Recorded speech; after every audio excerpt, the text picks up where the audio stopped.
Trabalho na política, comunicação que educa, democratiza. Tá tudo no coração, melodia e percussão. A música afasta o medo e faz a mobilização. Pra quem vai o seu amém, pra quem julga e machuca. Pra quem vai o seu amém, pra quem sobrevive e luta. Pra quem vai o seu amém, pra quem julga e machuca. Pra quem vai o seu amém, pra quem sobrevive e luta. Lembro dos nomes que inspiram, na nossa voz são eternos. Sempre de cabeça erguida, a nossa luta revive. Lembro do som da quebrada, do brilho dos nossos sonhos. O som derruba muralhas, e o nosso grito não para. Hello everyone, welcome to our afternoon panel. Thank you to all of you who've been here since the morning, and welcome to all of you who have just gotten here for a very exciting afternoon panel on Black feminisms, the politics of gender, and transnational struggles. I have an immense pleasure of being able to introduce the moderator for this panel, which is Tiana Pachel. And I just want to say that Tiana has been extremely important to the whole process of this project. This project was organized by a group of graduate students primarily, but with immense support and trust by Tiana Pachel that really pushed this forward, so thank you. Tiana Pachel is an interdisciplinary sociologist and political scientist whose work focuses on not a political scientist, whose work focuses on the intersection of racial ideology, politics, and globalization in Latin America. An associate professor of African American Studies and Sociology at the University of California, Berkeley, her multi-award-winning 2016 book, Becoming Black Political Subjects, Movements and Ethno-Racial Rights in Colombia and Brazil, draws on ethnographic and archival methods to explore the shift in the 1990s from the ideas of unmarked universal citizenship to multicultural citizenship regimes and the recognition of specific rights for Black populations by Latin American states. She is also the co-editor, along with Petra Rivera Rideau and Jennifer Jones, of Afro-Latinas in Movement, an interdisciplinary volume that explores transnationalism and Blackness in the Americas. She is also a Ford Fellow, a member of the American Political Science Association Task Force on Race and Class Inequality, and the steering committee of the Network of Anti-Racist Research and Action, and has worked for over a decade in solidarity with Afro-Colombian and Afro-Brazilian struggles. Tiana Pachel, welcome.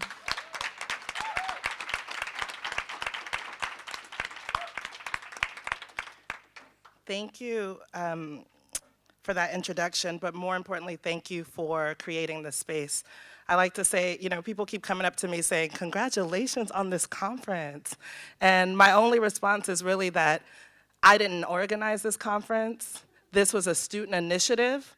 I didn't do the work. My name may have done some work, but the real work was done by students. And I just want to give a round of applause to y'all because it is beautiful.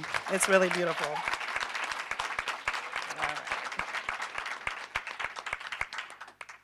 So I'd like to start with a short video.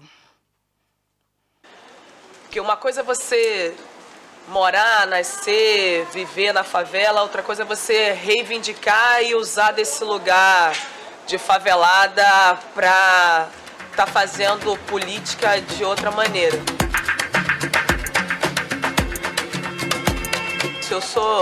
Eu fui aluna de pré-vestibular comunitário. Em 98, eu fui da primeira turma aqui do Praia da Maré.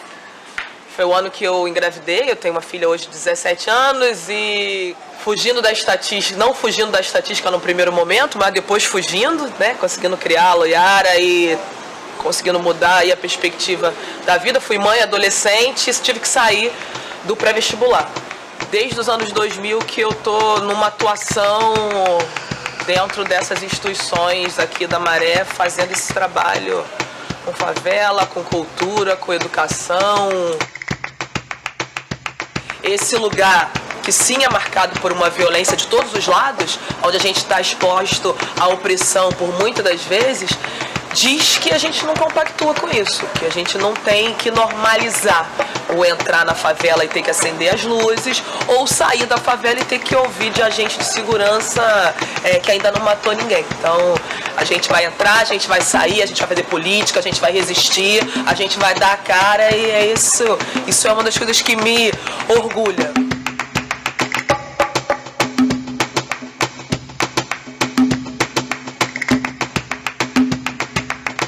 Vamos juntos, coletivamente, pautar o debate da favela, o debate de gênero, nessa cidade que é tão excludente. E aí, assim, se constitui hoje os 3 pilares do que a gente está chamando da campanha, que é o debate de gênero, o debate raça, o debate da negritude, da ancestralidade. Quem são essas mulheres negras que estão na favela, seus filhos, suas perdas, suas lutas, seus trabalhos. Então, com essa tríade gênero, raça e cidade.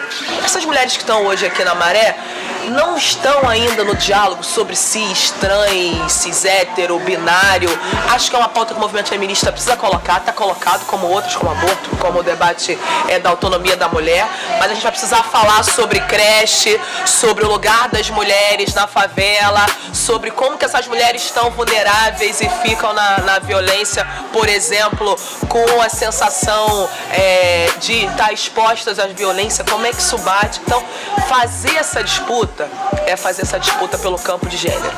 Então, nessa perspectiva do diálogo, que vai ter que entender qual é o papel que a gente vai fazer com o Estado, e isso é central para a minha concepção hoje, a afetividade e a assertividade que as mulheres têm. E aí não é sensibilidade, não é mimimi, é firmeza, é a compreensão maior desse processo que está colocado.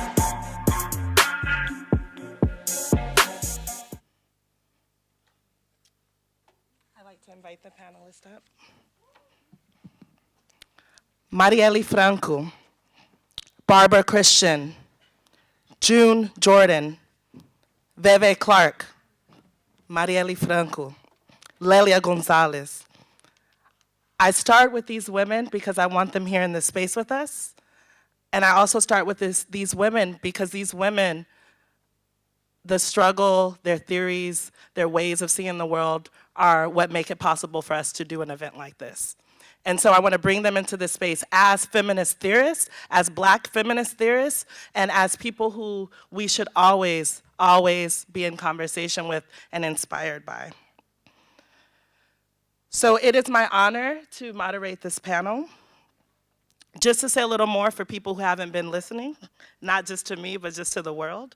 The recent assassination, execution of Marielle Franco, a Black, queer, feminist activist from Rio de Janeiro, from Maré, from Maré, has garnered worldwide attention and made more visible the brutal repression of Black feminist organizing, and specifically Black feminist organizing against anti-Black state violence.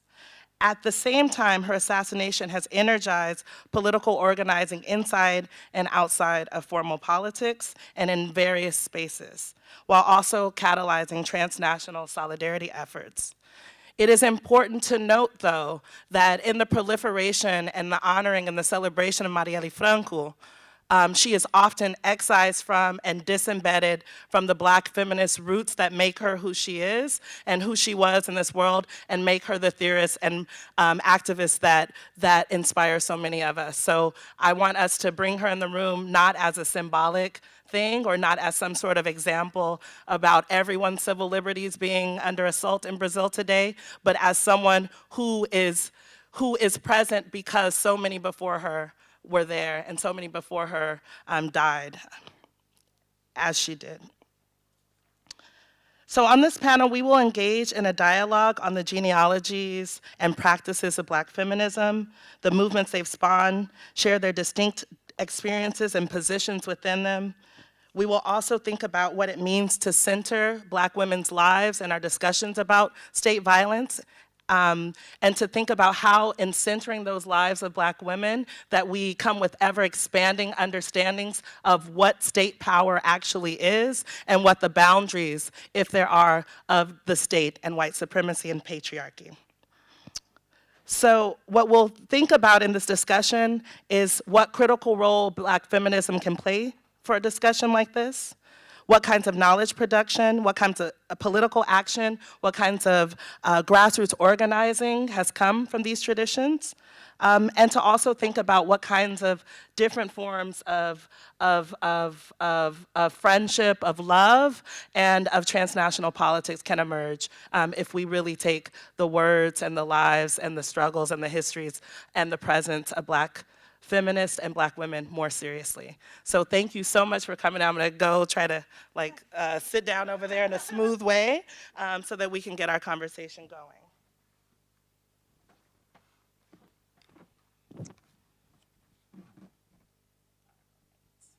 We're on, okay. So it is my distinct honor to introduce our two panelists today. First, Jamila Ribeiro. Jamila Ribeiro is a political philosopher, Black feminist, Brazilian intellectual, and one of the most popular writers and public figures in today's Black women's movement in Brazil. She received her bachelor's and master's degree in political philosophy at the Federal University of Sao Paulo and has published 2 books. O que é o lugar da fala? What is the place of speech? And Quem tem medo do feminismo negro, which, by the way, is her second book, right? Who is Afraid of Black Feminism, is also the subject of a colloquium that we're gonna be doing at 12:30 to 2 next Monday. She also wrote the preface to the Portuguese translation of Angela Davis's famous book, Women, Race, and Class. Her political work emphasizes the importance of a Black feminist militancy committed to a strong presence in the digital arena, or what we might call cyberfeminism, to appropriate the internet as an instrument of militancy for Black women, given the tendency of the hegemonic media to make them invisible. She is an online columnist for Carta Capital, Blogueiras Negras, and Revista Asmina. And in 2016, she was nominated as Assistant Secretary of Human Rights and Citizenship for the city of Sao Paulo. Tina Sachs is a colleague and friend, filmmaker, activist, and assistant professor here at UC Berkeley in the School of Social Welfare. Her work is interested in racial inequalities in health and the social determinants of health, poverty, and inequality. Professor Sachs focuses on how macrostructural forces, including structural racism and immigration, affect women's health. Her recently published book, Invisible Visits, hey, yeah, Black middle-class women in the American healthcare system, tells the stories of Black women in their own words and how they use their cultural capital skills, largely accrued through class status, to mitigate stereotype threat and racial and gender bias in healthcare settings. She also leads several investigative research projects, including ones that focus on structural racism and migration and how they affect women of color's health. She has also collaborated in a number of documentary films that show issues affecting the lives of Black and Latinx communities, including the documentary 1,000 Midnights. Prior to coming to Berkeley, Dr. Sachs worked on public health policy with an emphasis on environmental and women's health programs at the Center for Disease Control and Prevention. I'd like you to join me in welcoming them to this panel.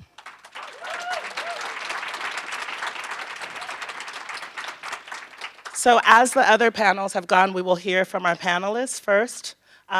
If you can look under your seats now so that you know it's not the Oprah show, there are no gifts other than the gift of transnational dialogue and potential liberation, okay? But what there are cards, and you can write your questions on those cards, and I will do my best to bring it into the discussion. I see some of institutions from on campus who sponsored this event. Shout out to all of those who also worked hard to make this happen with their paycheck, with their wallets, okay? Thank you so much. Okay, so we first like to hear from Jamila Ribeiro. Boa tarde, todas as pessoas presentes.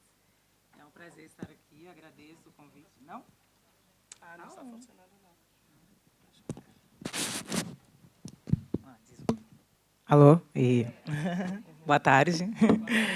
Todas as pessoas presentes, é prazer estar aqui. Eu quero agradecer o convite das organizadoras desse importante seminário. Sobretudo, quero agradecer a Maria de Fátima e a Milena pela acolhida.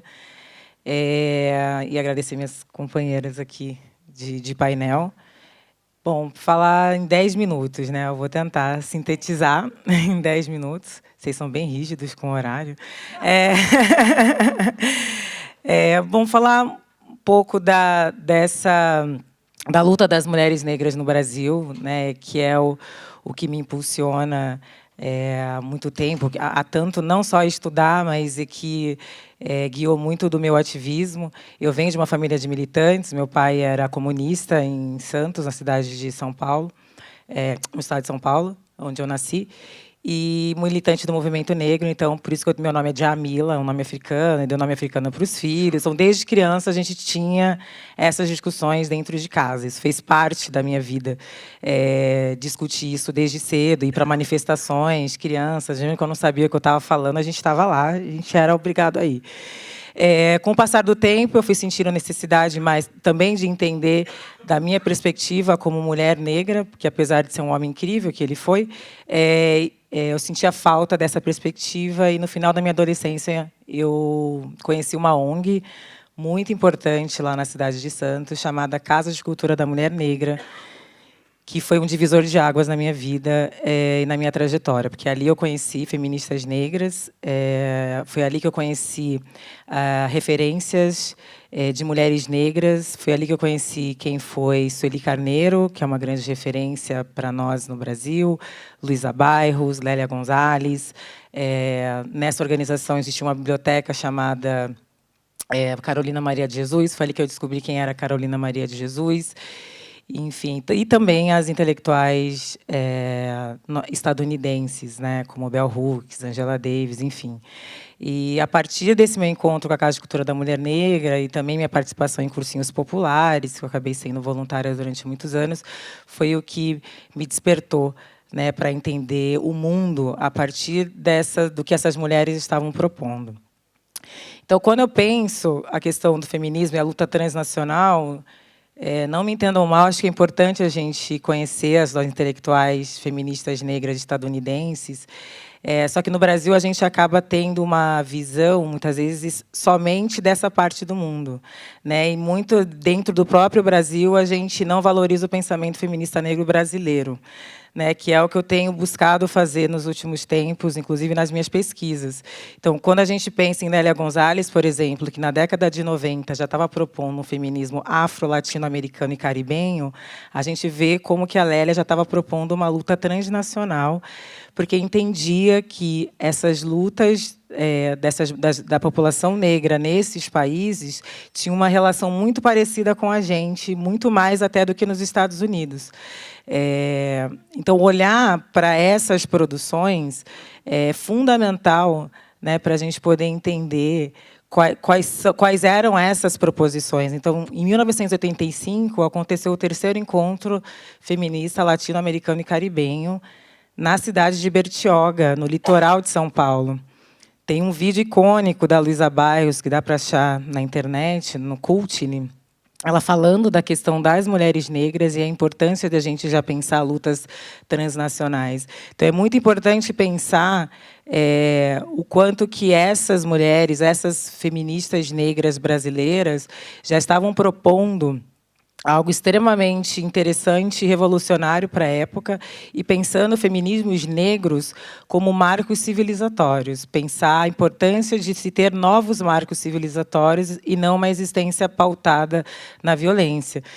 Então, engana-se, né, quem pensa que feminismo negro, porque existem muitas distorções sobre isso, inclusive no Brasil, né, o que o feminismo negro é um apêndice do feminismo, ou que o feminismo negro é um recorte, ou que o feminismo negro, enfim, é um tema menor dentro do que se entende do feminismo geral, né? Porque as pessoas ainda têm essa perspectiva universalista, né, do sujeito universal homem branco, e as mulheres brancas acabam achando também o sujeito universal no sentido na hora de pensar a questão das mulheres.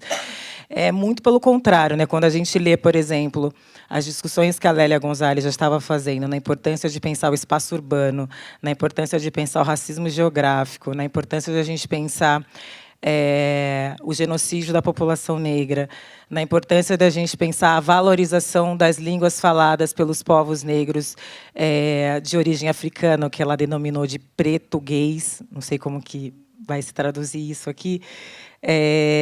A gente pensa que, de fato, essas mulheres estavam discutindo um outro projeto de sociedade, né? E é isso que mesmo muitas vezes no Brasil, acaba ficando subentendido ou não tão entendido assim.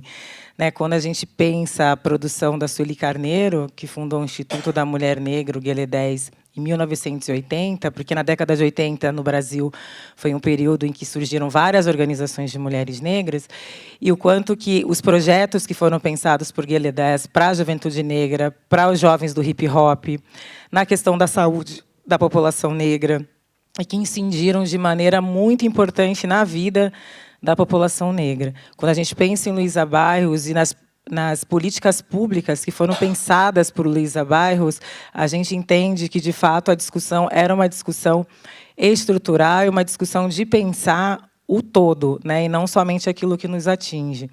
Então, essa valorização dessas mulheres, eu tenho lido muito feministas negras hoje, caribenhas e latinas, e como que essa discussão, elas acabam se encontrando de várias maneiras, até porque existem muitas similaridades. Então, países como Cuba, que a gente tem a santeria, no Brasil a gente tem o candomblé, então existem conversas ali que são muito mais próximas da nossa realidade. Eu penso que fazer isso hoje é fundamental, né? Não, claro que, né, eu li muito Patrícia Hill Collins, li muito Angela Davis, li muito Audre Lorde, li muito várias feministas negras estadunidenses, e a contribuição dessas mulheres é fundamental, mas o desafio, eu penso hoje, muito com as conversas que eu tenho com as minhas mais velhas, é a gente trazer à luz tantas mulheres feministas negras que foram invisibilizadas, as suas produções e as suas propostas de mundo, as suas possibilidades, que elas estavam pensando, na verdade, outras possibilidades de existência. Então, esse solipsismo, que eu costumo chamar um solipsismo do norte global, é algo que precisa ser enfrentado e discutido, porque nós somos muito influenciadas por esse pensamento, mas nessa região do mundo não é influenciada pelo nosso pensamento, ou muitas vezes sequer conhecem o que a gente está produzindo, né? E eu acho que é importante a gente questionar esse solipsismo do norte global e pensar nas produções do sul do mundo, né? De tantas produções potentes, de tantas ações políticas potentes, de tantas coisas potentes que estão sendo feitas lá. Alguém me avisa quando estiver acabando o tempo, porque senão... Só para eu... Quem que vai me avisar? Ah, tá. Quando estiver faltando 3, assim, você faz assim, senão eu vou perder o que eu quero falar no final. Então, isso se torna, eu acho, hoje... É fundamental pensar essas produções para a gente poder falar em lutas transnacionais, né? A gente conhecer o que as mulheres do sul do mundo, feministas negras, estão propondo já há muito tempo. Recentemente, a gente lançou no Brasil uma coleção chamada Feminismos Plurais, uma coleção que eu coordeno, uma produção independente, feita com muita luta. E só no ano passado a gente publicou 6 autores negros e negras nessa coleção. O primeiro está aqui, o que é Lugar de Fala, que é o meu livro, que foi lançado em novembro de 2017. Depois a gente lançou O que é Encarceramento em Massa, que foi escrito pela Juliana Borges. Depois lançamos O que é Empoderamento, que foi escrito pela Joyce Bert, mas pensando em empoderamento também por uma perspectiva latina, de intelectuais latinas. Depois O que é Racismo Estrutural, que foi escrito pelo Silvio Almeida. O que é Interseccionalidade, escrito por Carla Cotirene. E o último, O que é Racismo Recreativo, que foi escrito por Adilson Moreira. Em um ano. E foi uma coleção que fez muito sucesso no Brasil, porque ela é acessível, custa R$19,90 em reais, porque a gente pensou que o preço precisa ser acessível, até porque as pessoas que a gente queria atingir, fora que a linguagem também é didática. E em todos os livros a gente tem que ter 90% das referências bibliográficas precisam ser de pessoas negras, sobretudo mulheres negras e latinas. Isso muito impulsionada porque eu entendi que o que as feministas negras estavam propondo era um outro projeto de sociedade, era um novo projeto de mundo. Num país como o Brasil, que não é um país de eleitores, num país como o Brasil, que foi fundado sobre o mito da democracia racial e que muitas pessoas negras sequer têm condições de refletir criticamente sobre o que é negritude, a gente julgou que era essencial a gente ter uma coleção de livros que fosse acessíveis para as pessoas poderem ler e entender a sua realidade, porque ser negro não necessariamente é condição fundamental para se saber o que é racismo, sobretudo num país como o Brasil, onde existiram várias políticas oficiais, como a política do branqueamento, como a romantização da miscigenação, enfim. Então, o caso do Brasil é um caso muito complexo de racismo. E, para nossa felicidade, essa coleção, né, porque a gente também reinventou no momento que o mercado editorial no Brasil está em crise, a gente vendendo bem, porque a gente fazia lançamentos fora de livrarias, a gente ia em vários espaços na periferia, clube de leituras de mulheres negras, de mulheres indicando os nossos livros, a gente fazendo lançamentos, festas, porque a gente é dessa, a gente faz festa, as pessoas vão, compram um livro e conversa com o autor ou com a autora. Existem homens negros na coleção, por quê? Né? As pessoas perguntam, mas por que tem homens negros na coleção? Né? Porque, como feminista, como a gente está pensando numa sociedade antirracista, né, os homens negros não são excluídos do nosso debate, ao contrário do que, às vezes, muitas pessoas falam. Então, a gente tem 2 homens negros na coleção, somente um hétero, os outros são todos gays, porque essa é a nossa cota. Mas... E aí, o que a gente fez? Essa coleção, hoje... a gente lotou todos os lançamentos que a gente fez, do norte ao sul do Brasil, no Nordeste, no interior. Só o meu livro, foram vendidos 40 mil livros desse aqui. Eu não trouxe mais porque a gente está mudando de editora, porque a gente brigou com a outra editora, agora a gente é autônomo, porque, enfim, é isso. A gente vai... É muito difícil no Brasil, gente, vocês não têm ideia. E a gente que faz tudo, né? Então, tem a Isis que trabalha comigo, a gente que faz absolutamente tudo. E 3 minutos, vou terminar. E aí, esse livro aqui, ele é lido desde clube de leituras em vários lugares do Brasil, referências bibliográficas em cursos, em universidades, em faculdades. E foi muito difícil, porque eu recebi muitos ataques quando eu lancei esse livro, de várias pessoas conhecidas e famosas no Brasil, que começaram a dizer, agora as mulheres negras não querem mais que os homens brancos falem, né? Era esse tipo de crítica que a gente ouvia. Mas o interessante é que, como a gente fez um trabalho coletivo, né, e que as pessoas se sentiram identificadas com isso, ele acabou se tornando uma coleção, né, que agora a gente vai relançar em março, com esse nosso novo projeto editorial, nosso só. É uma coleção que tem feito bastante sucesso no Brasil. Só que essa coleção ela dialoga com os meus contemporâneos. Então, também no ano passado, a gente lançou o selo Sueli Carneiro, cujo objetivo é publicar mulheres negras mais velhas, sobretudo aquelas que foram invisibilizadas ao longo da história. E por que Sueli Carneiro? Acho que pela importância dela, que eu já falei aqui, mas também porque a Sueli Carneiro faz uma discussão muito importante no Brasil do epistemicídio. Né? O que seria o epistemicídio? O assassinato das nossas produções intelectuais, das nossas ações políticas, dos nossos pensamentos. Então, eu discuto o epistemicídio também como uma violação de direitos humanos. Porque, quando a gente não tem produções intelectuais negras, quando a gente não se enxerga, essa invisibilidade ela é uma invisibilidade que também causa várias mortes simbólicas. Fora isso, muitas vezes a gente está discutindo projetos editoriais, as pessoas falam, mas como assim? A gente está morrendo e vocês estão discutindo projetos editoriais como se as coisas não estivessem ligadas. A própria construção, por exemplo, do homem negro como um sujeito violento justifica a sua morte física. Porque, quando esse homem morre, o que as pessoas falam? Ele deveria ser violento. Então, é necessário criar outras imagens de homens negros e outras leituras de mundo desses homens negros. Então, essas discussões elas estão diretamente ligadas. E é por isso que a gente acredita que epistemicídio também é uma violação de direitos humanos. Então, a gente lançou o livro da Sueli Carneiro em dezembro do ano passado. A Sueli Carneiro vai fazer 70 anos, foi o primeiro livro publicado dela. primeiro livro. Chama Sueli Carneiro, Escritos de uma Vida, que é uma reunião de artigos que ela publicou ao longo da vida. E esse projeto nosso, ele não é inédito, né? Os nossos passos, eles vêm de longe mesmo, como diz o livro da Jurema Werneck. Já existiram editoras negras no Brasil importantes, como a Mas Edições, como a editora Palas, e existem vários projetos importantes no Brasil.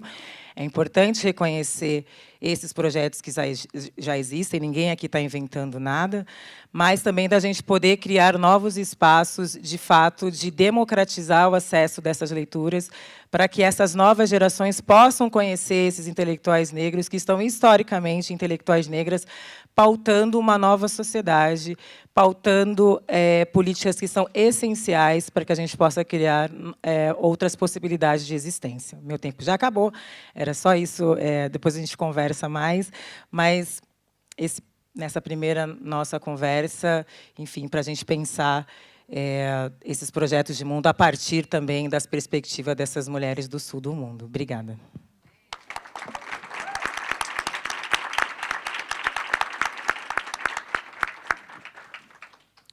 Now we'll hear from Tina.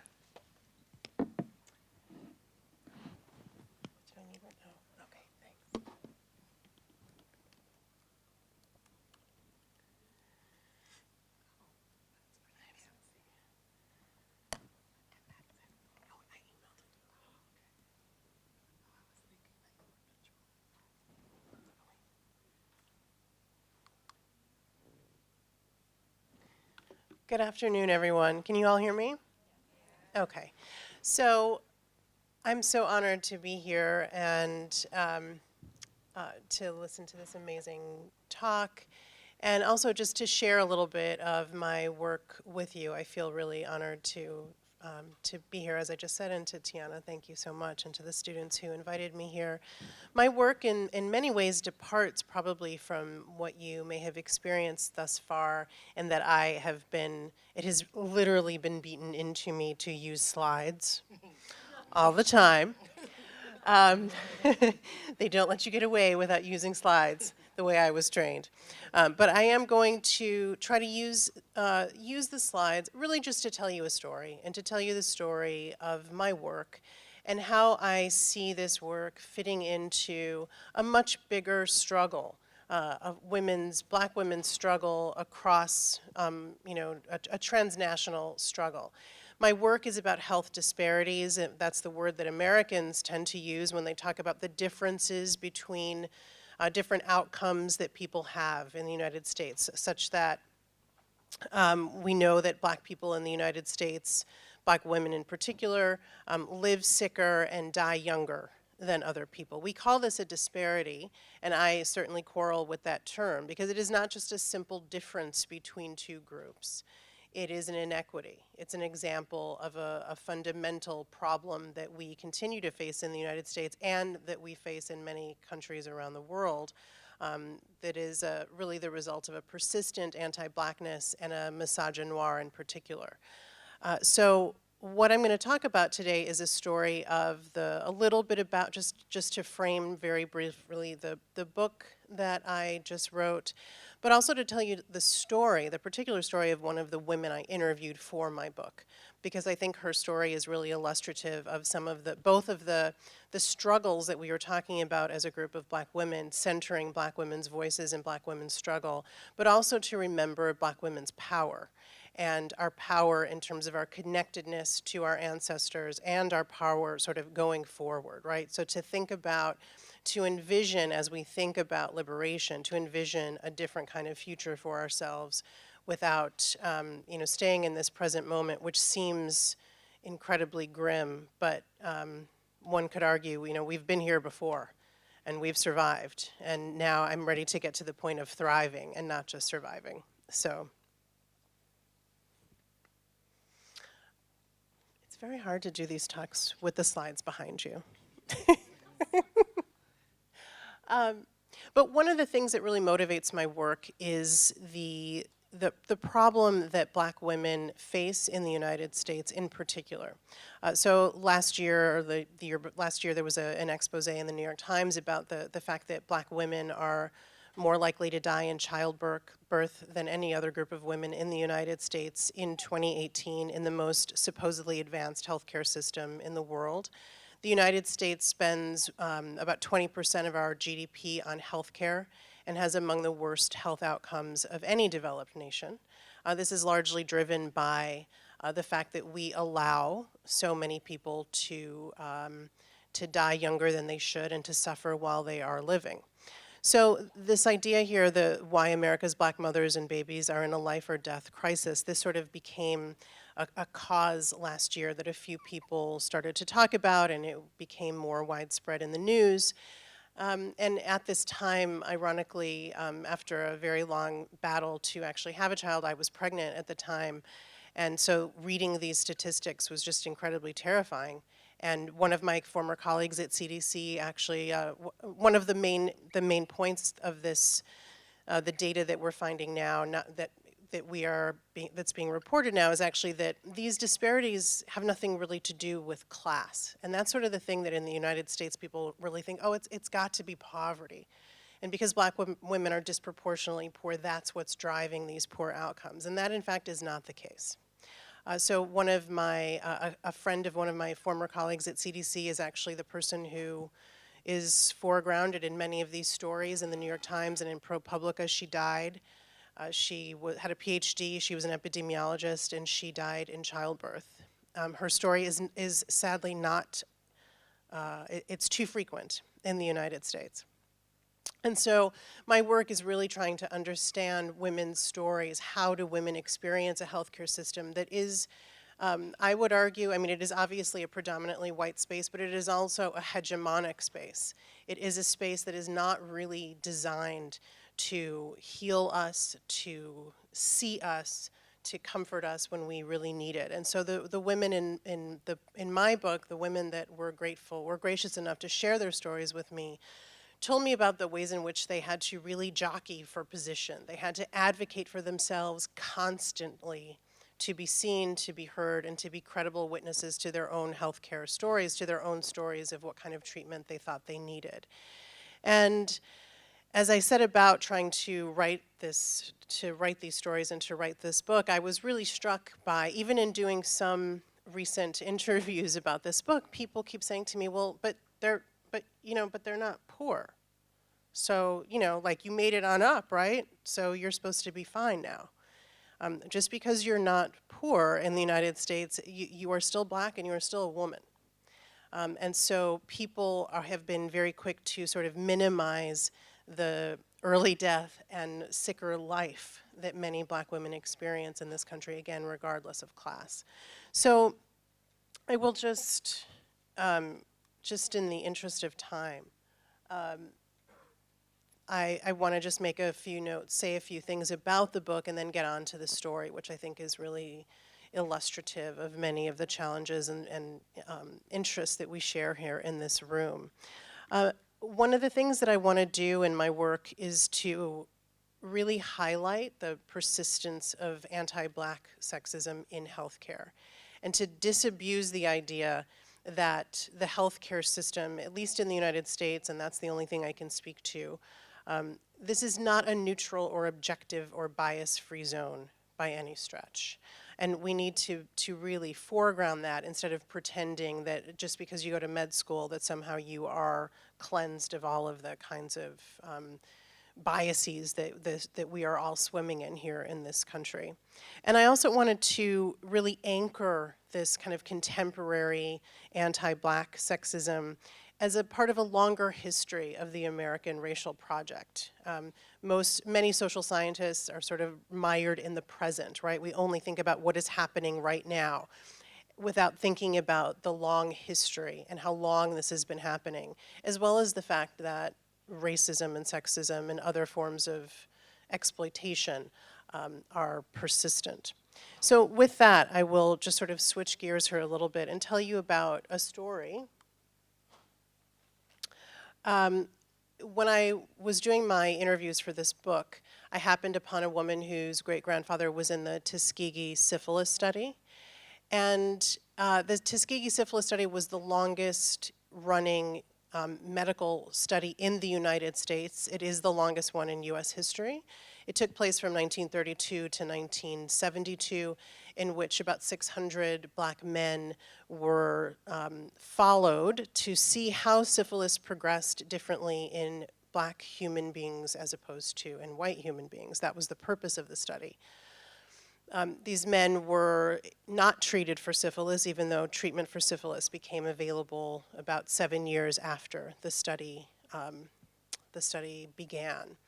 And so this is an example, certainly, very importantly, I should note here that I'm sure some of you are familiar with this study, but for those who are not, the United States government carried out this study. They knew that the men were not going to receive treatment, and they purposely withheld that information from them and pretended or led them to believe that they were going to be treated for syphilis, when in fact they knew that they would not. One of the very important things about this study that I think is underappreciated and not talked about, again, comes from the fact that Black women were deeply affected by this study. Many of the men's wives and partners were secondarily infected by syphilis. Many children were born with syphilis as a result of that. And those women and children do not go down in the history books as being part of the Tuskegee syphilis study or as necessarily being quote-unquote victims of the study in the way that the men who were in the study have been recognized as such. And so one of the things that I'm doing, hoping to do when I get some research dollars to do so, is to actually go and talk to people, talk to the family members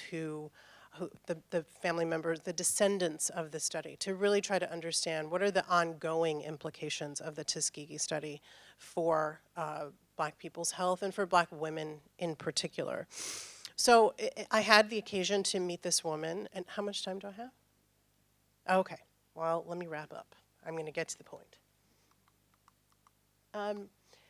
I met this woman, Tammy, who was a 37-year-old Black woman with an MBA living in Chicago. And she told me that her great-grandfather had died as a result of being in the study. And one of the things that was extremely important to me and really centered for me her perhaps unnamed Black feminist perspective was her very strong desire to seek the kind of health care that she wanted. And so she would tell me, I've never let a non-Black provider touch me. I've never let someone give me an injection before that's not Black. I just don't trust them. But this was her own agentic, she was exerting her own desire there to control her bodily autonomy, to control her own destiny in that way.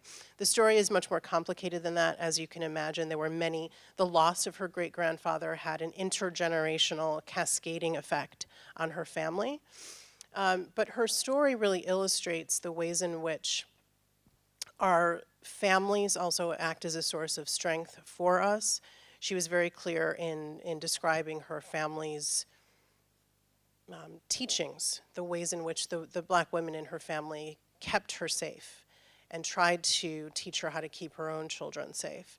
And so in this particular moment in which it is so hard to get the kinds of care we need, it is so hard it's just very difficult to sort of be in the present moment with the kinds of violence that we witness on a day-to-day basis. I would also argue that healthcare and even if you do have health insurance, engaging with this kind of a dominant healthcare system can be incredibly violent. And so Tammy, the woman who I interviewed for my study, really was an example for me of how you can push back against this kind of violence in a very, although some would argue it's a very limited way. She has the class resources to push back against that, certainly. But she is an example, I think, for me in centering Black women's voice, centering Black women's stories, and learning from those stories as we try to think about resisting these hegemonic structures, both in the United States and transnationally. Thank you.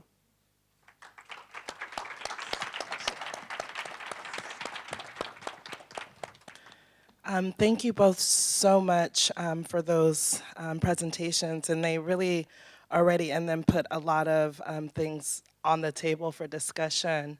One of the things that struck me, actually, to keep the conversation going from last night, one of the most, the hardest moment, actually, last night with the first U.S. Or the first international, I guess, launch of The Case of the Wrong Man that Camila G. Moraes brilliantly produced was the moment afterwards in the Q&A when someone asked about the mom of Julio Cesar, yeah? And when she said that not only one could imagine why it is that she just couldn't, right? She couldn't be in the film, she couldn't watch the film, she just couldn't. But the other part of it, when you said that she was 89 years old and she retired, if we want to call it that, from being a domestic worker at 88 years old, at 88 years old, was the hardest thing to hear, and yet an all too familiar story, especially in the context of Brazil. And so I bring that to the discussion because I think that what you both are offering us is an expansive conversation about thinking about the multiple forms of violence, the multiple forms of marginalization and erasure that happen to Black women, and lead us towards ways of conceptualizing power in really complex ways. I wanted actually to hear from Jamila, if you could say a little more about the Black women's movement in this particular moment and what kinds of critiques and provocations and interventions the Black women's movement is giving to these broader discussions about anti-Black state violence.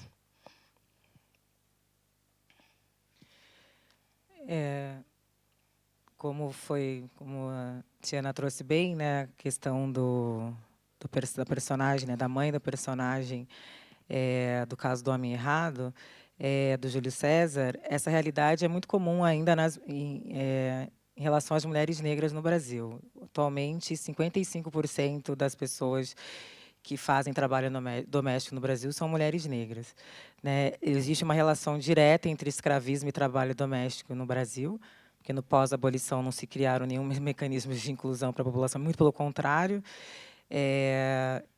O ciclo do trabalho doméstico, por exemplo, foi quebrado na minha geração. Minha mãe foi empregada doméstica, minha avó, minha bisavó, e a anterior ela foi escravizada.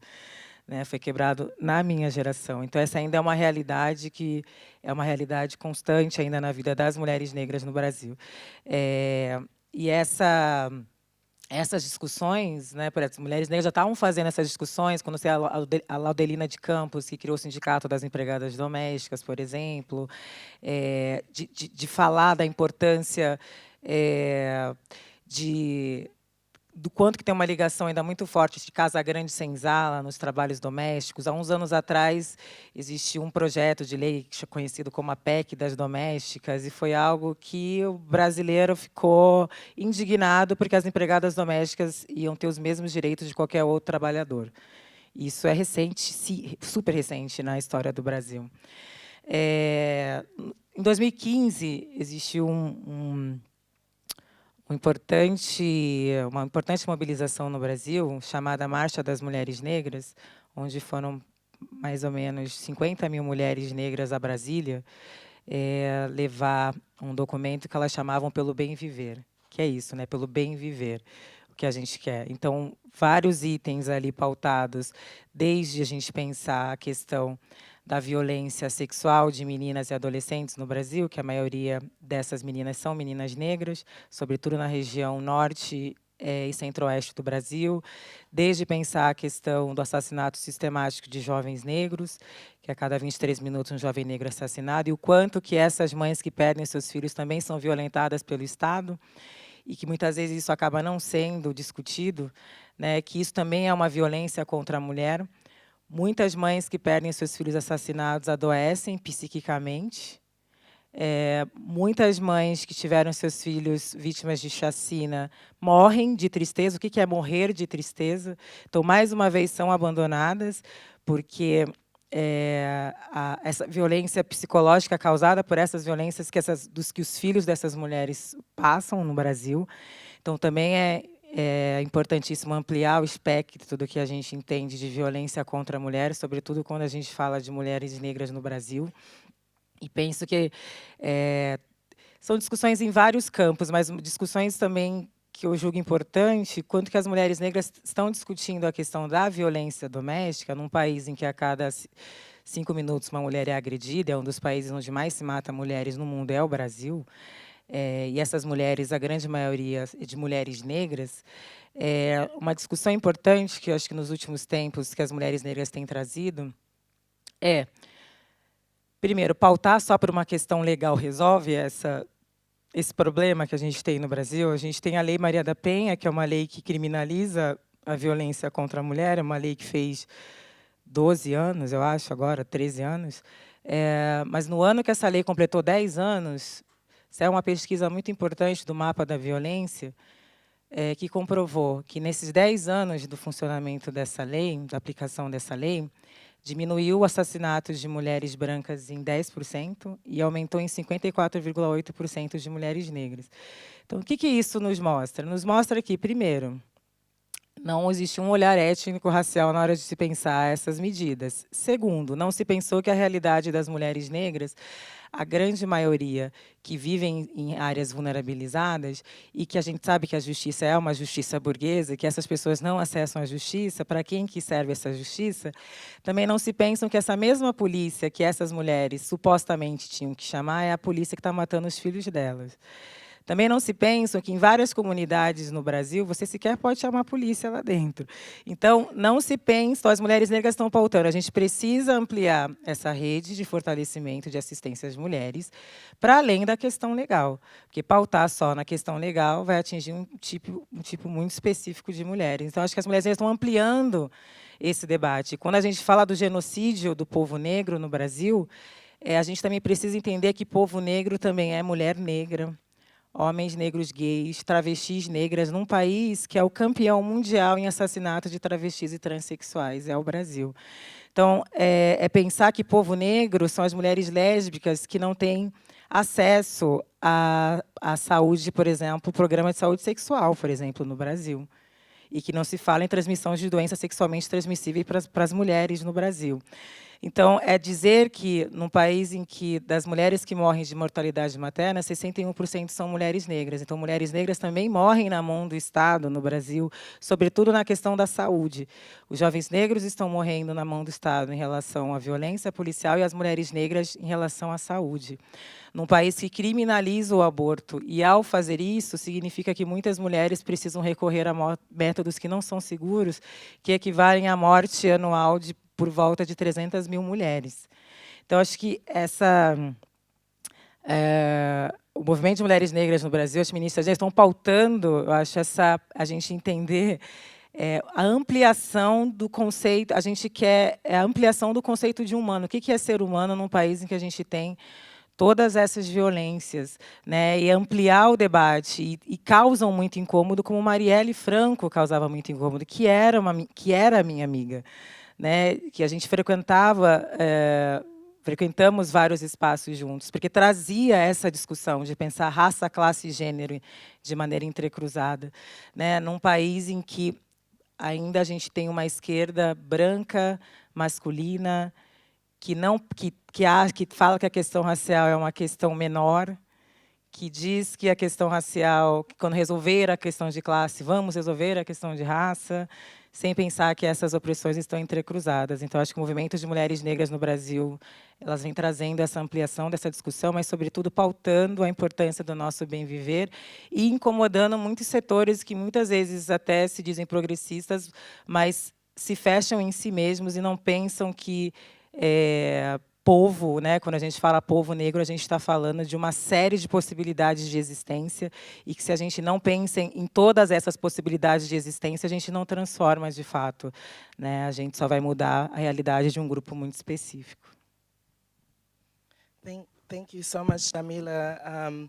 One of the things that your comments bring up is just the ways in which black women and the movement of black women in Brazil has politicized our lives and our health and our healing, right?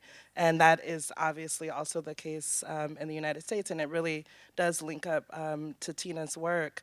One of the things that we know when we take a black feminist approach to thinking about these questions is that, and if we center the lives of black women in particular, we know that state violence can be a very intimate form of violence. So there is a graduate student at the University of Chicago, Alicia Mancari, who's done amazing work here, but who has done work with Reajo Será Morto, Será Morta, Reactor Die, and talked a lot with the mothers of people who have been slaughtered and massacred by the police in Brazil.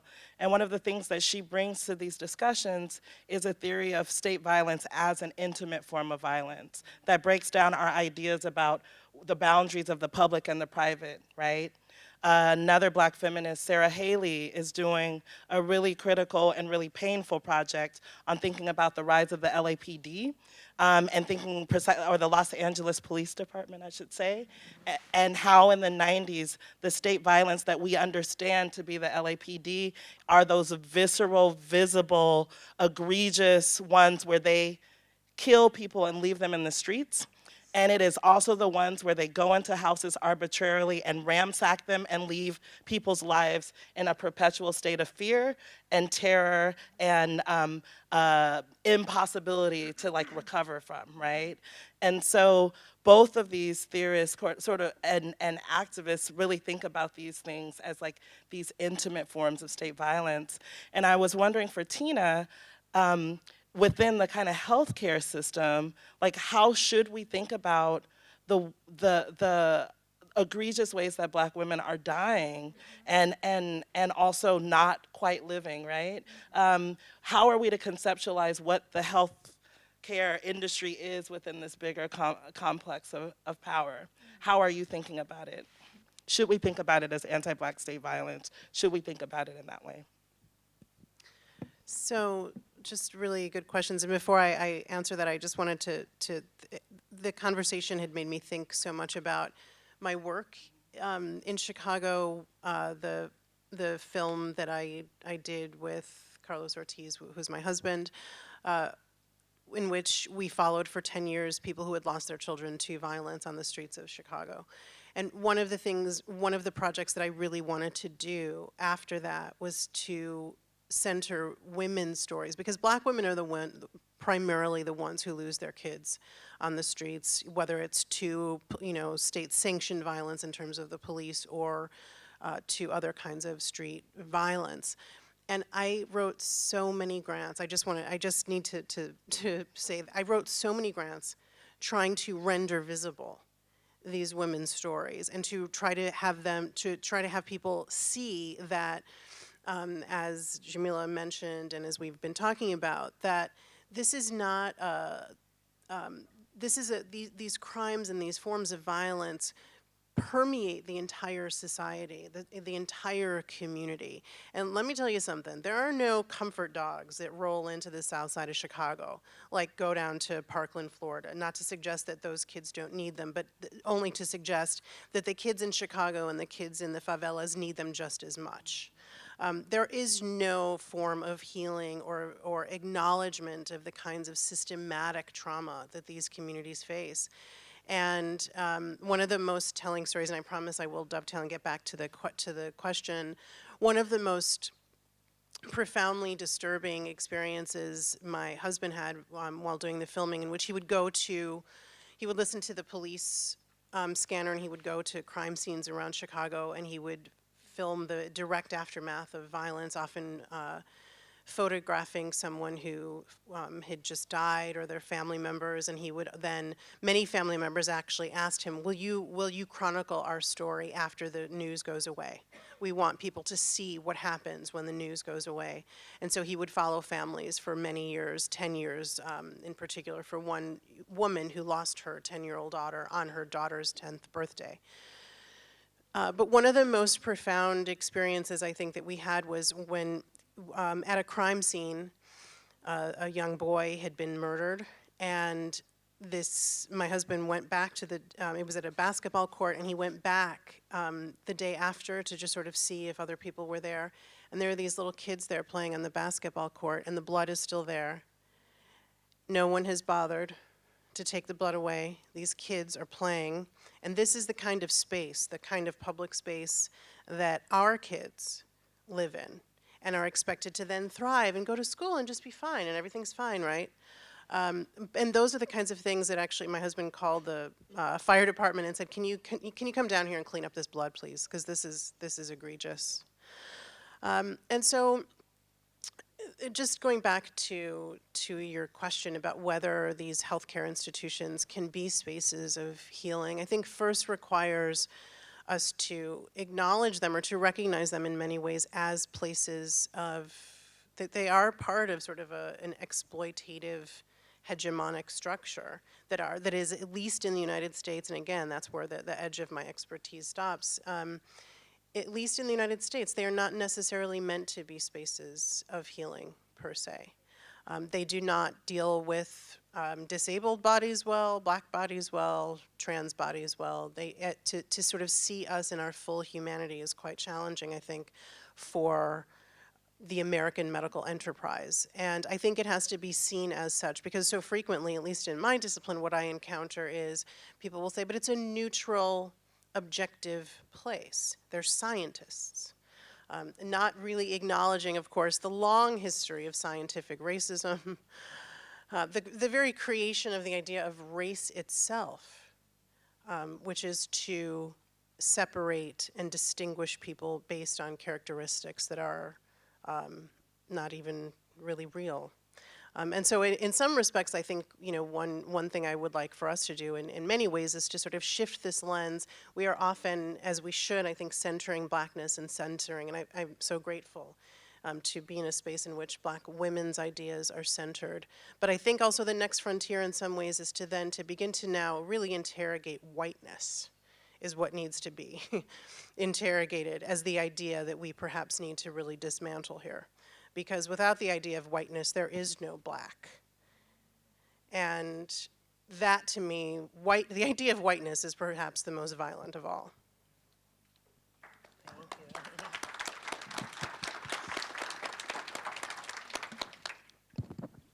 Excuse me. And just to close the circle on thinking about these questions of, the state not just killing you, but making you sick. I started out with the names of Veve Clark, of June Jordan, and of Barbara Christian, because they were all women who changed the world, right?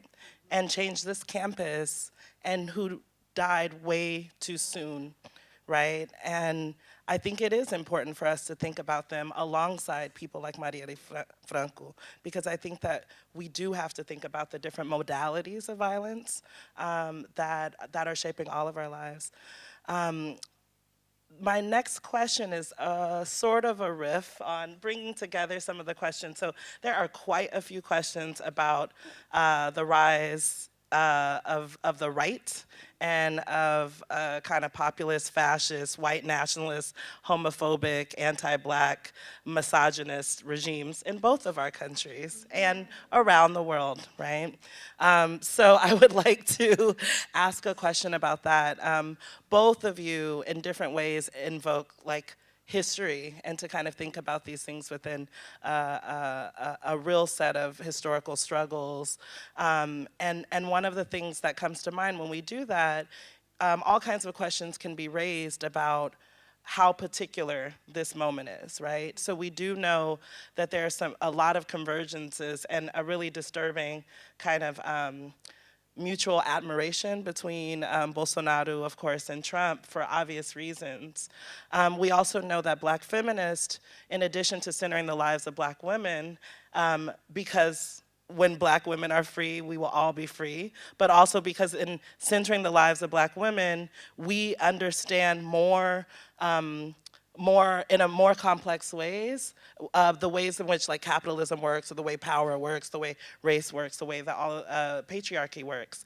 And in one of those ways, I think that, you know, theorizing patriarchy itself, and why is it that this particular moment is one in which we don't just see the turn to like this really masculinist form of authoritarianism, but also, of course, also a homophobic kind, and also, of course, an anti-Black one, and also, of course, a misogynist one. And so I wanted to know if you guys could say a little bit about this particular political context. And I asked you guys both this question because I think both of your political and intellectual trajectories have been ones where you have entered into some of these institutions that are the very institutions that are, you know, including this one, this is one of them, right, are the institutions that are complicit, if not like the drivers of some of the reproduction of these most egregious forms of state violence. And so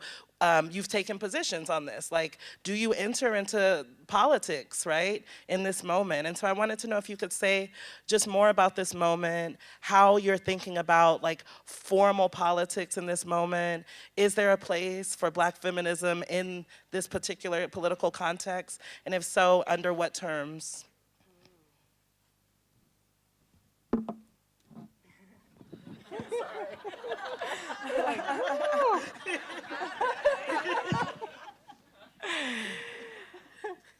Não é uma questão fácil.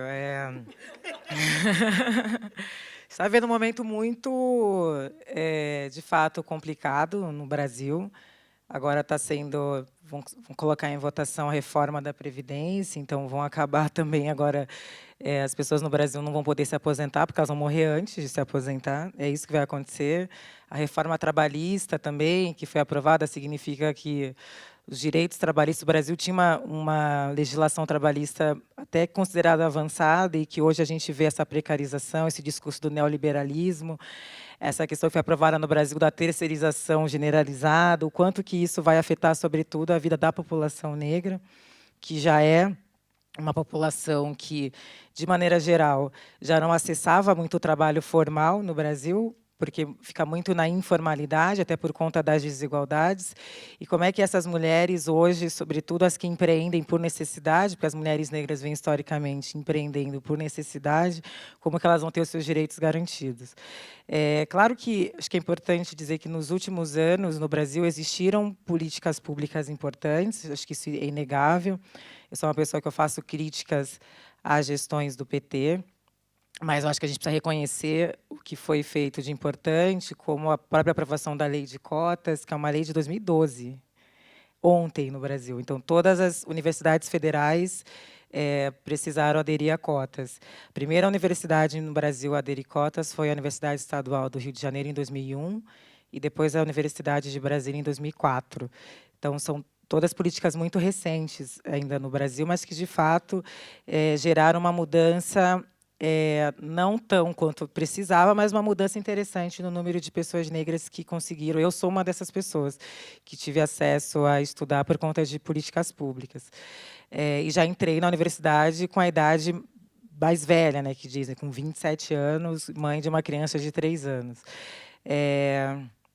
Não parece, né, a CUT, não vou falar a minha idade.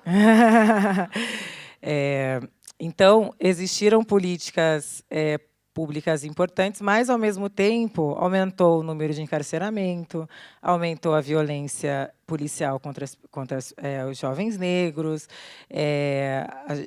antes do governo Bolsonaro. Então, acho que isso é importante de dizer. A própria lei antiterrorismo foi aprovada pela presidência Dilma, que é uma lei que criminaliza os movimentos sociais.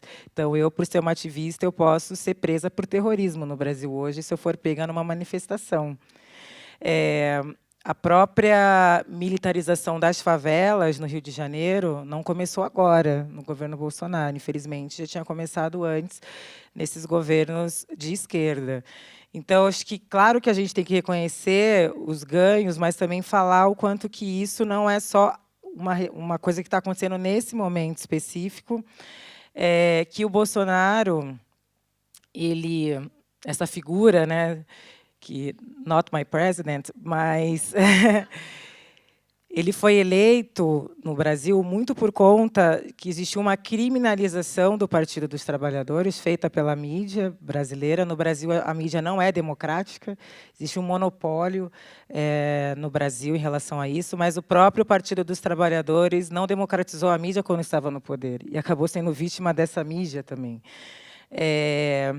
Então, existiu uma criminalização do Partido dos Trabalhadores em que a gente não podia falar o nome do partido, que as pessoas elas não querem nem ouvir. É uma coisa muito insana o que acontece no Brasil. Muitas fake news, notícias passadas pelo WhatsApp, as pessoas não querem saber se está certo ou se está errado, é fora PT, e sem sequer questionar. E isso é fruto, né, esse ódio ao PT, dessa criminalização do Partido dos Trabalhadores. Mas o que eu costumo dizer é que hoje muitas pessoas brancas no Brasil hoje estão assustadas com as coisas que estão acontecendo, né? Agora o fascismo aumentou, agora aumentou. Eu discordo dessa visão de que agora aumentou. Eu entendo que quando falam assim, a gente está vivendo uma onda conservadora no Brasil, acreditar na existência de uma onda conservadora seria acreditar que esse país já foi progressista. Então, eu entendo que o Brasil sempre foi um país conservador e que, nos últimos anos, existiram algumas marolas progressistas, e ele volta a ser o que sempre foi. Justamente, e vem com esse ódio mais forte, justamente porque alguns grupos conseguiram alguns direitos, e esse ódio vem mais forte para barrar esses poucos direitos que a gente conquistou. Então, claro que vai existir uma maior precarização nesse governo, que é um governo que é algo totalmente surreal, é surreal ouvir o Bolsonaro falando, as coisas que ele fala, ameaçar a mulher de estupro, não te estupro porque você não merece. As coisas que ele fala, de fato, autorizam certas pessoas que os seguem a cometer agressões com pessoas na rua. Isso aconteceu durante o período da eleição, sobretudo com pessoas, com homens gays.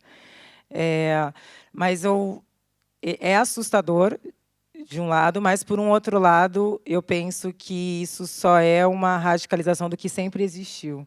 Então, como feminista negra, eu entendo que a gente tem que continuar fazendo o que as nossas ancestrais vieram fazendo historicamente. A gente não tem opção a não ser continuar resistindo, a não ser continuar tentando criar espaços de resistência, como muitas mulheres vêm fazendo. Então, é importante também falar da luta das mulheres quilombolas no Brasil, da luta dos povos indígenas no Brasil, que vem sofrendo muito agora, ainda mais com o governo Bolsonaro.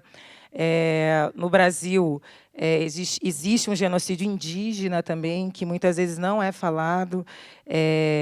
Já existiram por volta de 8 milhões de pessoas indígenas no Brasil. Hoje você tem um número muito menor. Existem 305 etnias indígenas no Brasil hoje. Mas, se a gente perguntar o nome de 5, o brasileiro não sabe responder. É o índio, né? Homogeneiza, não entende que tem o Ianauá, tem o Xavante, são culturas diferentes, línguas diferentes, e o quanto que esses povos vêm lutando historicamente pelo seu direito à terra, pelo seu direito às suas culturas, às suas línguas, e isso é muito invisibilizado, né? Então, acho que essa aproximação que eu tive nos últimos anos com muitos povos indígenas me trouxe também uma percepção do quanto que as nossas lutas são similares, no sentido de que a gente precisa não perder a perspectiva histórica, porque a gente sempre acha que o momento histórico que a gente vive é o pior de todos os tempos. E aí eu lembro que fui fazer um ritual com uma pajé Ianauá, da etnia Ianauá, que é do Acre, no norte do Brasil. E ela falou, mas quando que foi bom? E isso também me deu uma percepção, né? Porque eu estava desesperada, era um dia antes da votação, e eu estava, que não sei, como é que vai ser? E ela falou, quando os portugueses invadiram o Brasil, os nossos ancestrais devem ter pensado a mesma coisa. E aí eu lembrei de Zumbi dos Palmares, eu lembrei do Quilombo dos Palmares, no Brasil, que teve mais de 100 anos de existência, num período de mais de 300 anos de escravidão. Então, hoje, o que eu penso, eu quero resgatar essas estratégias quilombolas, eu quero aprender como que os meus ancestrais vieram fazendo historicamente, aprender essa capoeira, que eu falo que a capoeira é a melhor metáfora da vida, né? Tem hora que a gente bate, a gente ginga, a gente desvia, porque acho que é essa perspectiva histórica que vai fazer a gente não desistir.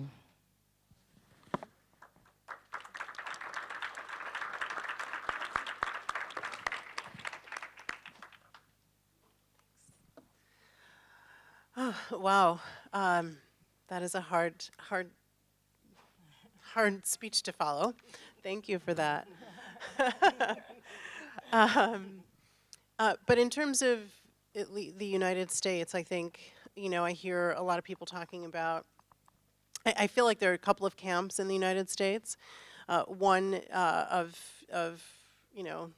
like some people in my family, older black people who are kind of like, you know what, it's always been bad.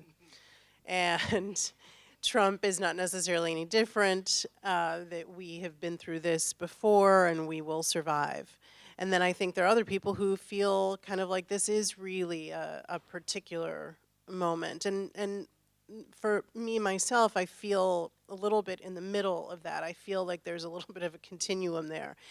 That certainly it has been bad before, but that one of the things that troubles me deeply is the rise of authoritarian, what I see is the rise of authoritarianism around the world.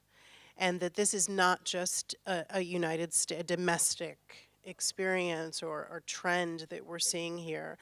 And the extent to which, as Tiana highlighted for us, that that it really intersects with so many forms of domination and power is just all the more troubling. On the flip side, I do think that we have seen also a rise of resistance, and not only resistance, but people who have been successful in their resistance. In Chicago, the Black Youth Project really organized, and other black activists, youth activists in Chicago really organized to get rid of, this sort of predates Trump, but to get rid of the district attorney, who they felt was quite corrupt, who no doubt was corrupt. I don't need to, I mean, yeah, I don't know if any of you know Chi-Town. I know Tiana knows Chi-Town. It's quite, it has a quite particular kind of corruption to it. And there are, I think in LA County, there's a group of activists organized to have a mental health treatment instead of more jail slots, right?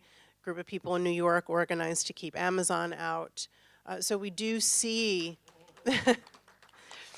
we see the impact here of collective action and really coming together as a group of people to say we are going to resist these forms of power and domination. And so to the extent to which, certainly I think that all of the forms of discrimination, the virulent racism and sexism and heteropatriarchy and the exploitation has always been here. I mean, this is, I also find this really funny when people talk about the southern border and people, the children being taken away from their parents, and people say with just righteous indignation, this is not our country. This is not our country. This can't be us. And they're so surprised. I'm like, this is foundational to what the United States is. Separating families, putting people in prisons. This is foundational to what it is. It is not a departure. And so I think acknowledging that is actually quite important. And people tell me, especially a lot of my students will tell me, you're so negative. Why can't you tell us something more positive? And I'm like, because this is real. And in order to deal with it, we have to acknowledge what it really is. But I do believe very strongly in the power of the collective. And in the United States, I don't know necessarily how this applies in Brazil. The United States is such a country organized around individualism, around consumption, around capitalism, that makes it, I do think that makes it difficult for us to come together as a collective, especially given the fissures that are here that have been exploited amongst our fellow Americans.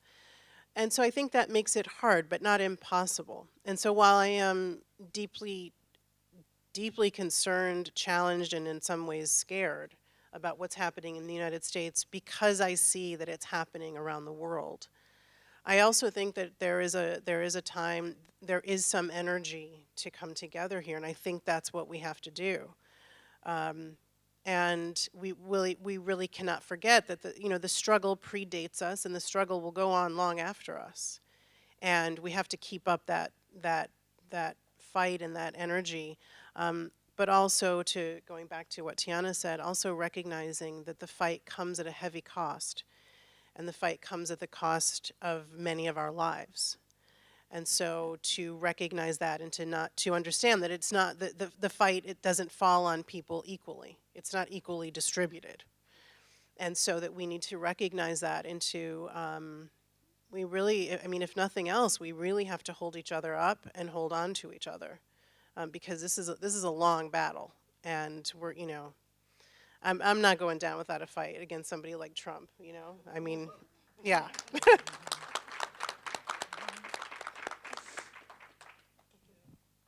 Thank you so much.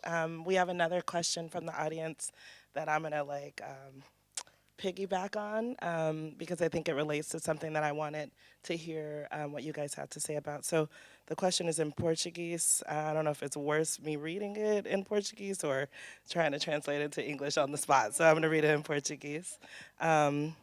Como o lugar de fala pode se tornar espaço discursivo para uma construção de uma narrativa que elabore uma identidade voltada para o Brasil e a América Latina, especialmente no campo de educação, no dia a dia da sala de aula. And I wanted to ask something about this too, because I thought it was really important that Jamila mentioned. You didn't put it in these words, but the sort of imperialist tendencies, but also internalized neo-colonialisms that pervade all kinds of transnational discussions and solidarities, even in the context of Black feminist praxis, right? The idea that if we get together, that our getting together is premised on translating in one direction, for example. I can't tell you how many events, including Black feminist events in Brazil I've been in over the last, I don't know, 10, 15 years, where someone wants just more material of Black feminists from the US, right? And could never tell you the names of Black feminists from Brazil.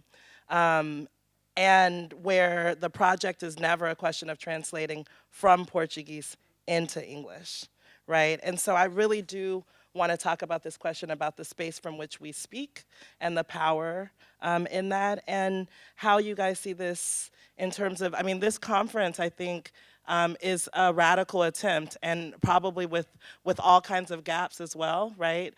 Oh, Milena, you don't have to do that. I got bad knees, so I'm like, okay. But this conference is a radical attempt to try to transcend some of those power dynamics in a particular way. And I think that we should welcome a discussion about that, right? And so my question is, what are the Black feminist possibilities in terms of thinking about transnational solidarity, transnational love, transnational movements, transnational theorizing?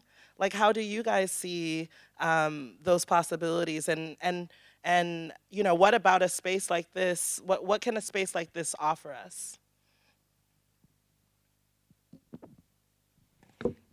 Bom, a primeira questão em relação ao lugar de fala, bom, acho que esse conceito, né, de lugar de fala pode trazer muitas outras possibilidades da gente pensar o mundo, né? Que o lugar de fala a gente está falando, sobretudo, de lugar social, né? Do lugar social que a gente parte e como que o fato da gente partir de lugares sociais em que nós sofremos uma série de opressões faz com que automaticamente, muitas vezes, as nossas produções, os nossos modos de ver o mundo também sejam impossibilitados de, enfim, de serem vistos e visibilizados. Então, quando a gente parte de pensar na sala de aula, eu fui professora do ensino médio, eu dei aulas de filosofia em escolas na periferia, em São Paulo. Eu cheguei na sala de aula, no Brasil, a educação pública básica não é de boa qualidade, sobretudo nas escolas estaduais, tirando alguns institutos federais. Professores são muito mal remunerados. Eu era professora do Estado, em São Paulo, e você chega numa sala de aula superlotada, com vários alunos negros, para dar aula de filosofia, e na cartilha que o Estado produz, está lá para você dar aula de Kant, Descartes, sei lá, Spinoza. Não é uma questão não ter que dar aula sobre esses autores. Primeiro ponto, aqueles alunos não tiveram aula de filosofia antes, no ensino fundamental. É só no ensino médio. Aí você chega com aquela cartilha totalmente formatada para alunos de uma realidade em que a maioria deles não foram nem instruídos, porque eles têm aprovação automática no Brasil. Então, você tem alunos do ensino médio que não dominam a forma culta de escrever, isso é muito comum. É uma educação, de fato, para criar mão de obra para a burguesia, não é uma educação para que aqueles jovens possam, enfim, terem oportunidades. Então, num primeiro momento, para mim foi assustador encontrar com aquela realidade. Eu falei, o que eu vou fazer? Bagunça, celular, e era um inferno. Eu cheguei chorando em casa alguns dias, eu falei, preciso fazer alguma coisa. E aí eu gosto muito de rap antigo, eu sou muito chata, às vezes eu sou muito old school, às vezes eu não ouço os novos, eu gosto muito de Racionais MCs, que é um grupo muito famoso no Brasil. E eu lembro de um dia chegar na sala de aula e começar a escrever a letra de um rap chamado Um Homem na Estrada. Eles estavam lá fazendo uma bagunça e eu comecei a escrever. A sala começou a ficar em silêncio, em silêncio, em silêncio. Eles começaram, eita, a professora está louca, eu estava escutando eles falando. O que a professora está fazendo? E aí virei e falei, então, conhecem? É claro, professora, claro que a gente conhece, está tirando, pô, Racionais, não sei o quê.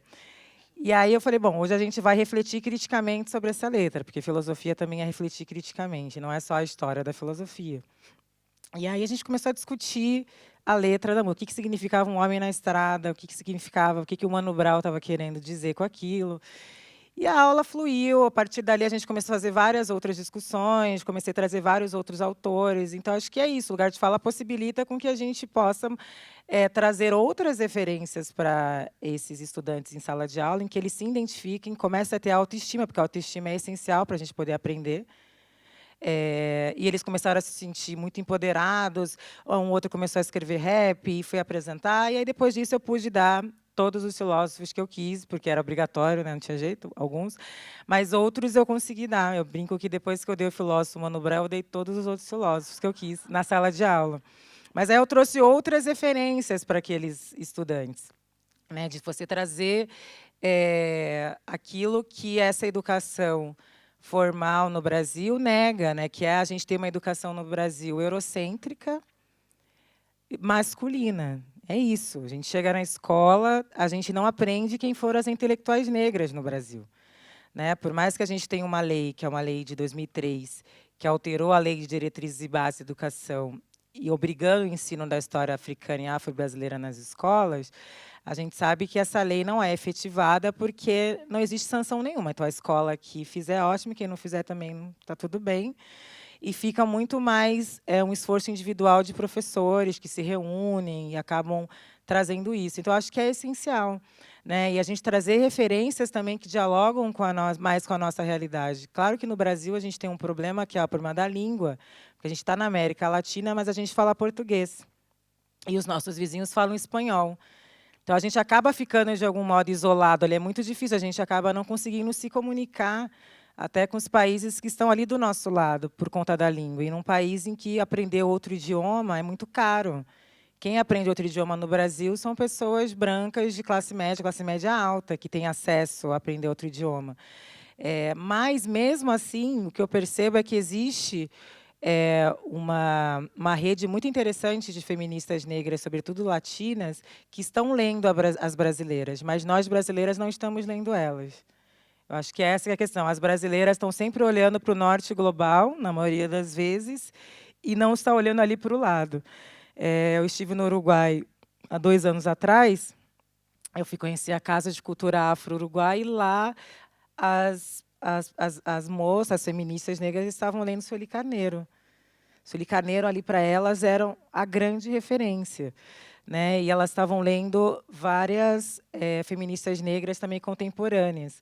E eu achei isso muito interessante, porque No Brasil, a Sueli Carneiro foi publicar um livro com 70 anos, apesar de ter uma produção vastíssima, ser doutora em filosofia, e ter pautado essas questões. Então, acho que cabe a nós trazer essas referências. Isso é o pensar o lugar de fala, é trazer esses lugares, as produções dessas pessoas para a sala de aula, para que a gente possa pensar outras possibilidades.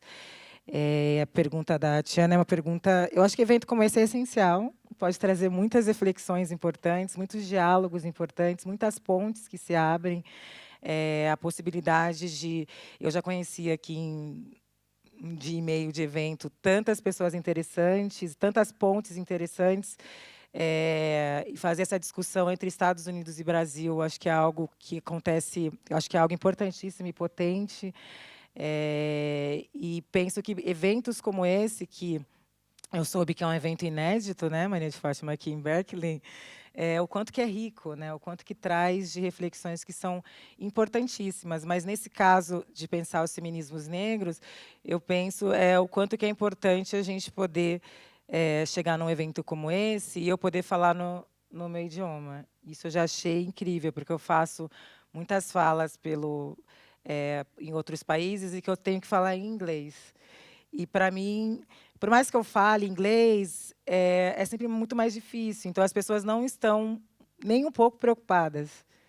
Em todos os eventos que eu fui ano passado, eu tive que falar em inglês. E aí eu já começo, olha só, eu sempre falo isso. Meu inglês não é muito bom. Eu sei me comunicar em inglês, mas não falar inglês bem é a minha ferramenta anticolonial. Brinco. Já me obrigaram a aprender português, né? Agora ainda vou ter que aprender inglês. É uma brincadeira, mas aí as pessoas ficam mais tranquilas e não reclamam tanto, porque isso acontece muito. Às vezes as pessoas reclamam, você fala com muito sotaque, mas eu tenho sotaque, não é a minha língua. E eu escuto isso, às vezes, em eventos de pessoas que eu falo, mas você também, mas eu ainda falo sua língua, você sequer fala a minha, né? Eu acho que isso de eu poder falar no meu idioma, acho que é importantíssimo, criar cada vez mais espaços em que as pessoas que falam a língua inglesa entendam a importância de poder compreender que a gente poder falar em outros idiomas também é pensar anticolonialismo, a gente pensar, não ficar nessa imposição, né? E o quanto que é importante conhecer o que a gente está fazendo, às vezes a gente poder trabalhar em rede, de apoiar as iniciativas que estão sendo feitas no Brasil, porque é tudo muito difícil no Brasil. A gente faz tudo na raça, sem dinheiro. Essa coleção aqui a gente fez no sangue, tirando o dinheiro do bolso, tendo que fazer várias parcerias, ao passo que no Brasil você tem projetos recebendo muito dinheiro e que não tem, às vezes, nenhum impacto desse que a gente está fazendo. Então, é importante fazer essas redes. Olha, vamos ler, vamos traduzir. Né? Meu livro está sendo traduzido para o francês agora. Eu vou fazer, em maio, vou para a França fazer uma série de agendas de divulgação, na verdade, dos 2 livros, eu acabei não falando desse, né, o Quem Tem Medo do Feminismo Negro. E isso, para mim, é muito importante, porque aí as companheiras da França, negras da diáspora, entram em contato comigo. Olha, a gente vai organizar um evento para você vir aqui, e tudo bem você falar em português, porque eu não falo francês. Então, como é que a gente pode criar essas estratégias, entendendo que no Brasil a gente tem uma realidade muito cruel, em que, das pessoas que publicam no Brasil, 90% são brancas e 76% são homens. É muito difícil publicar um livro no Brasil. É muito difícil a gente conseguir distribuir, quando a gente faz de forma independente. Como que as feministas negras de outras partes do mundo, que acabam tendo uma situação, eu sei que é difícil em todos os lugares do mundo, mas como a gente pode trabalhar em rede para apoiar umas às outras e para que a gente possa fazer essa troca, ser uma troca mesmo, e não só a gente sempre ter que aprender ou ter que traduzir. Mas, mesmo assim, as feministas negras estadunidenses tendo toda essa produção, o primeiro livro da Angela Davis publicado no Brasil foi em 2016. E foi uma luta publicar esse livro, foi uma luta de pessoas negras que foram lá na editora, que era a editora marxista, falar, olha, e aí? E eu fui uma dessas pessoas, eu escrevi o prefácio da edição brasileira. Só que passou um tempo, eu comecei a pensar, poxa, tá bom, eles publicaram Angela Davis, importante, aí o livro vendeu muito, porque eles diziam que negro não vende no Brasil, tem essa... E aí vendeu, foi um dos livros mais vendidos de 2016, mas eu pensei, pô, mas aí continua sempre o dinheiro na mão das mesmas pessoas, essas editoras. E aí foi quando eu pensei, falei, não, agora eu vou construir um outro projeto. E aí eu sou chamada de racista reversa, é engraçado, porque só publicam negros, né, na coleção. E aí perguntam para mim, por que você só publica negros? Eu falo, porque é 2019, né? Eu não respondo mais. Porque, né? Então, eu acho que como que a gente pode trabalhar para fomentar esse pensamento dessas mulheres negras? O que foi? Hã? Ah, traduziu só agora. Como que a gente pode trabalhar em rede para que a gente consiga fazer, de fato, mais trocas?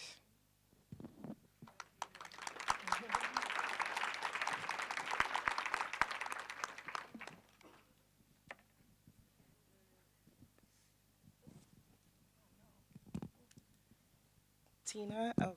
Okay. Tina, did you want to say something about transnational dialogue and possibilities?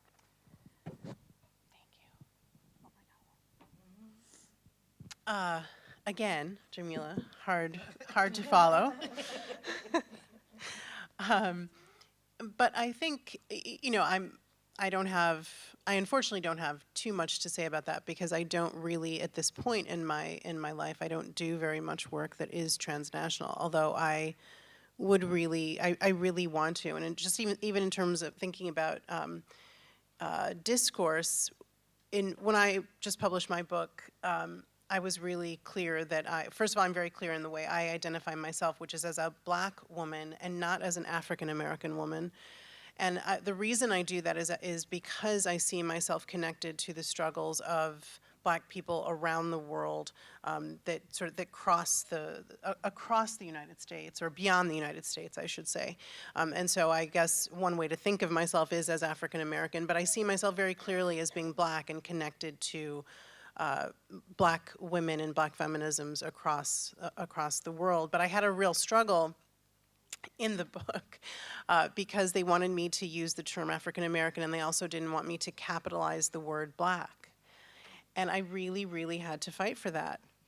And although the challenges in publishing and in getting the words out are different, certainly in the United States than they are in Brazil, I think trying to elevate and to center Black women's voices here, I do feel particularly, both in a way, invisible and hyper-visible in a certain way, at least on this campus. As a Black professor, I feel that frequently.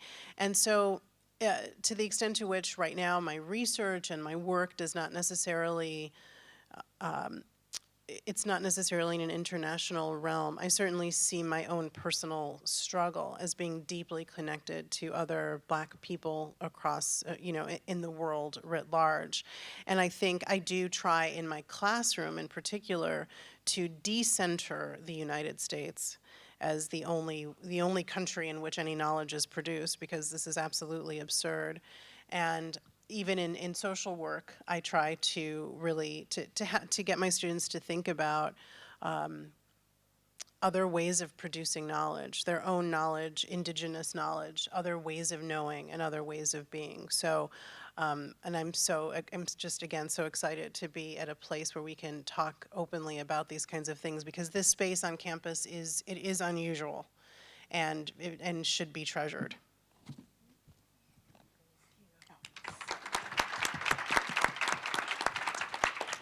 So our time is coming to an end. I just wanted to say a couple things before we go. One, I am just really honored to be on a panel with both of you. And even while I think of my work as trying to have this kind of transnational praxis, to have a Black feminist praxis, I think that it's hard. And I speak to three languages, 4 if you count Black English, Ebonics, which I do speak at home with my children and my mom. but it is worth it, you know, and that's what I'm feeling in general here. And my favorite moments are precisely the moments where there is no translation for something, or where you can't quite get it. And that happened to Milton a couple times, where the word that was like most powerful was the one that couldn't be translated.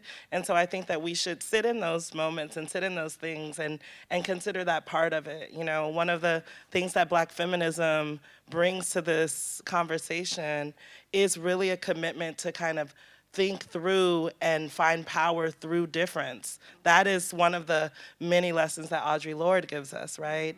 And so just thank you for that. And then also, I want to give a couple of announcements that are relevant to this discussion. The first is, where is Professor Dr. Kristen Smith?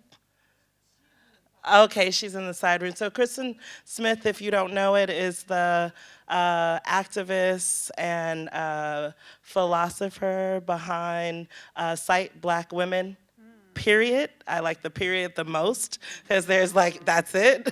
Just do it. Always and forever. But tomorrow there's going to be an actual panel that the students have organized in concert with her, where there will be selling of t-shirts, but she's also brought some t-shirts today to sell. So you should get those along with the book Tomb City of Hamilton Borges. So please bring your Venmos and money to do that. They're both very, very, very important. And then I just wanted to say that there are some amazing folks who've put together a small altar for Marielle Franco, if you haven't seen it, over on the other side here. And there is also an event that is going to happen here on March 13th at 4 p.m. In 233 Moses, is that right?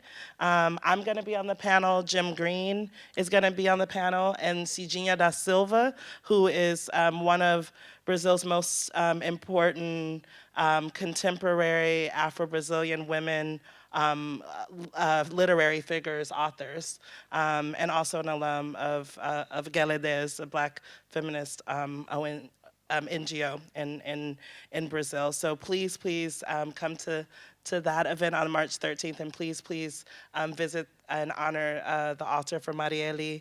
And thank you so much for coming to this panel.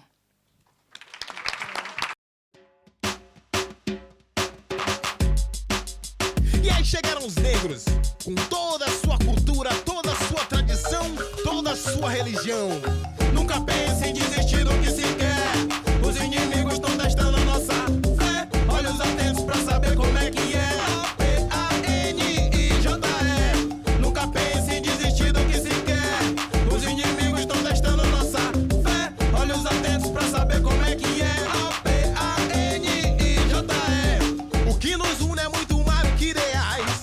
É o desejo de louvar os ancestrais. Com a bênção do meu povo e nossos orixás. Com versos marginais, querendo sempre mais. Para destruir aquele que insiste em nos deter. Para descobrir todas as formas de sobreviver.